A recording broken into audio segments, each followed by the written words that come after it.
វាយោបងផាយផាន់កាយាដឹកនាំចិនចង់ចាប់ច័ន្ទថ្លាដាក់ក្នុងបេងដូង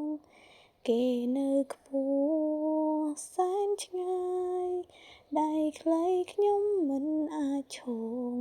ចិត្តគួចប៉ងបានត្រឹមតែថ្នមក្នុងក្ដីស្រមៃ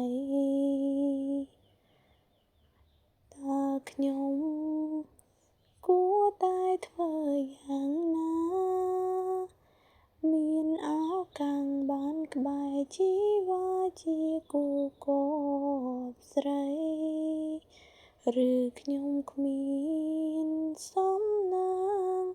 បានត្រឹមតែលួចមើលថ្លៃគយគន់វង់ភាំងស្រង់ចរណៃក៏មានក្ដីសុខគេជាទេពយុរាចំណែកឯខ្ញុំត្រឹមជាកូនចាប់ហេតុអ្វីខ្ញុំ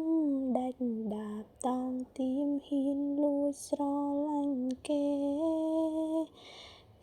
ជាកូនមន្ត្រីចំណែកឯខ្ញុំរាសាមញ្ញទេហេតុអ្វីស្នេហ៍គេត្រឹមសែនជន្លេនដែលលួចស្នេហ៍ច័ន្ទ